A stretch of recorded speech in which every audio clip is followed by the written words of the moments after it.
1969 সাল লিবিয়ার 27 বছরের এক যুবকের কাছে সে দেশের রাজতন্ত্রের পতন ঘটে, আর এরপর সে দীর্ঘ 42 বছর দেশটির শাসন কার্য পরিচালনা করেন।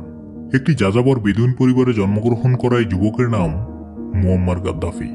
জন্মগ্রহণ করেন 1942 সালে পশ্চিম লিবিয়ার এক মরুভূমিতে। 4 ভাই বোনের মধ্যে তিনি ছিলেন সর্বকনিষ্ঠ এবং বাবা মায়ের একমাত্র পুত্র সন্তান। মূলত গাদ্দাফির পরিবারের অর্থনৈতিক অবস্থা ভালো ছিল না। পরিবারে ভরণ পোষণ চলত উট এবং ছাগল পালন করে। শৈশবে তিনি বেশ মেধাবী এবং বিচক্ষণ হওয়ার কারণে পরিবারে অভাব অনটন থাকার পরও তাকে স্কুলে ভর্তি করানো হয়।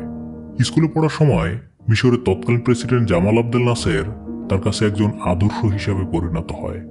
জামাল আবদেলের বক্তৃতা দেওয়ার ধরন, রাজনৈতিক দূরদর্শিতা এগুলো তাকে ভীষণভাবে ফ্যাসিনেশন করতে থাকে এবং তিনি স্কুল থেকেই রাজনীতির দিকে ঝুঁকতে থাকেন। আরবের জাতীয়তাবাদ ও সমাজতন্ত্রের ধারণাকে সমর্থন করতে থাকেন, আর উপনিবেশবাদ, নব্য উপনিবেশবাদ, পশ্চিমা সাম্রাজ্যবাদ এবং জায়নবাদের ধারণা প্রত্যাখ্যান করেন।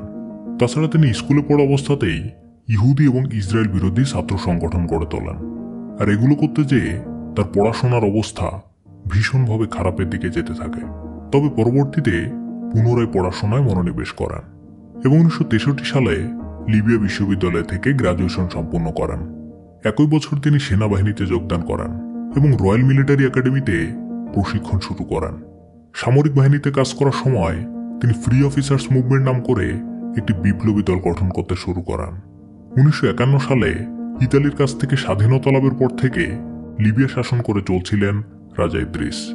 সমস্যা হলো, রাজা ইদ্রিস পশ্চিমপন্থী হওয়ার কারণে লিবিয়ার সাধারণ মানুষের কাছে সে ধীরে ধীরে বিশ্বাস হারাতে থাকে। বিশেষ করে 1960-এর দশকে রাজা ইদ্রিসের শাসন ভীষণভাবে অজনপ্রিয় হয়ে ওঠে। লিবিয়ার সাধারণ জনগণ রাজার দুর্নীতি এবং পশ্চিমপন্থী অবস্থানের বিরুদ্ধে আপত্তি জানাতে শুরু করে এবং একটা সময় লিবিয়ার রাজধানী ত্রিপোলি ও অন্য শহর বেনগাজিতে দাঙ্গা শুরু হয়। এদিকে গাদ্দাফি একজন ধর্মপ্রাণ মুসলিম এবং প্রবল আরব জাতীয়তাবাদী হওয়ার কারণে রাজা ইদ্রিসের কর্মকাণ্ড তীব্র ক্ষোভের সৃষ্টি করে। কাজেই তিনি বিভিন্নভাবে পরিকল্পনা করতে থাকেন কিভাবে রাজা ইদ্রিসকে সরিয়ে লিবিয়াকে পশ্চিমাদের হাত থেকে রক্ষা করা যায়। এভাবে তিনি ধীরে ধীরে তার সহকর্মী সেনা কর্মকর্তাদের একত্রিত করতে থাকেন, কারণ তাকে ক্ষমতা থেকে উৎখাতের একটি মাধ্যম ছিল, সেটি হলো সেনা অভ্যুত্থান। সামরিক বাহিনীতে বিভিন্ন বিপ্লবী দল ছিল। এ কারণে সিআইএ অর্থাৎ সেন্ট্রাল ইন্টেলিজেন্স এজেন্সি সন্দেহ করেছিল যে একটি সামরিক অভ্যুত্থান হতে পারে। তারা অবশ্য মুয়াম্মার গাদ্দাফির ফ্রি অফিসার্স মুভমেন্ট থেকে কোনো অভ্যুত্থান আসবে বলে আশা করেনি। আর সর্বশেষ 1 সেপ্টেম্বর 1969 সালে রাজা ইদ্রিস বিদেশে থাকাকালীন তার অনুপস্থিতিতে গাদ্দাফি সামরিক অভ্যুত্থানের মাধ্যমে বিমানবন্দর, পুলিশ স্টেশন, সরকারি অফিস এবং অন্যান্য গুরুত্বপূর্ণ স্থাপনা দখল করেন এবং রাজা ইদ্রিসকে ক্ষমতাচ্যুত করেন।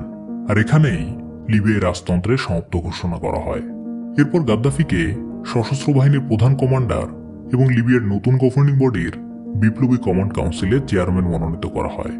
গাদ্দাফি ক্ষমতা আসার পর থেকেই পশ্চিমা এবং ইহুদিদের বিরুদ্ধে কাজ শুরু করেন। 1970 সালের মধ্যেই লিবিয়া থেকে মার্কিন এবং ব্রিটিশ সামরিক ঘাঁটি সরিয়ে দেন। একই বছর লিবিয়া থেকে ইতালি এবং ইহুদি সম্প্রদায়ের যেসব মানুষ বিভিন্ন গুরুত্বপূর্ণ পদে ছিলেন তাদেরকে বহিষ্কার করেন। তাছাড়া 1973 সালে তিনি দেশের সমস্ত বিদেশি মালিকানাধীন পেট্রোলিয়াম সম্পদ জাতীয়করণ করেন। এর পাশাপাশি তিনি ইসলামী নীতি অনুসারে মদ এবং জুয়া নিষিদ্ধ করেন। গাদ্দাফি ক্ষমতা গ্রহণের পর স্বাস্থ্যসেবা, শিক্ষা এবং আবাসনের উন্নতি ঘটে। ম্যালেরিয়ার মতো মরণঘাতী ব্যাধিকে নির্মূল করা হয়।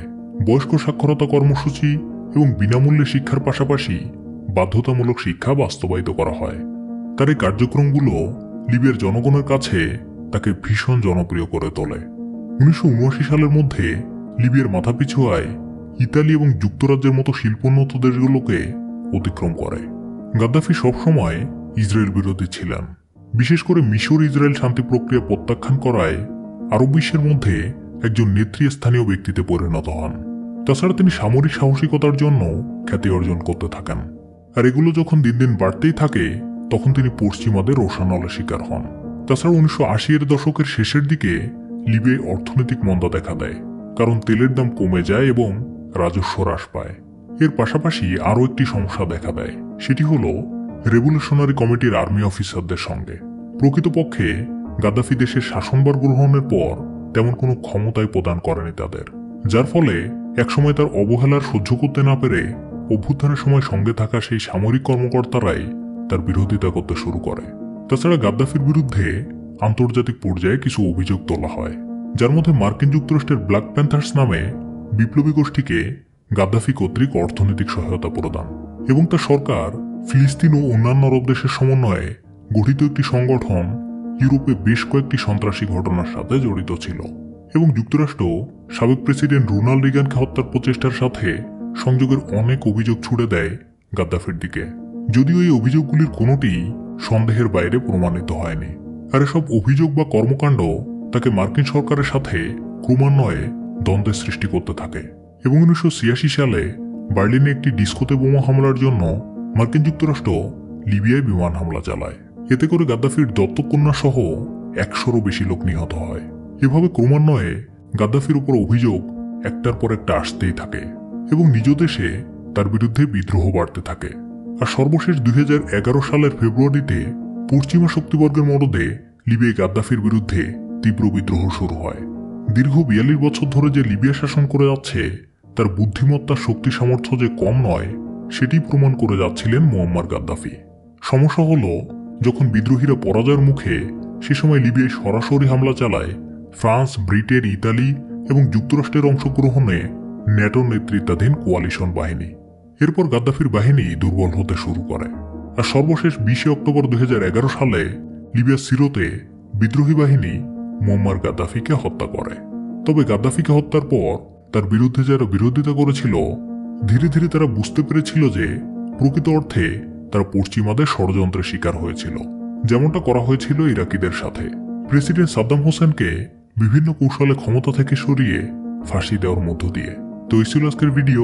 আপনি যদি এখানে নতুন হয়ে থাকেন তাহলে ফলো অথবা সাবস্ক্রাইব করতে পারেন এবং লাখ লাখ মানুষ হত্যাকারী জোসেফ স্ট্যালিন সম্পর্কে জানতে এই ভিডিওটি দেখতে পারেন।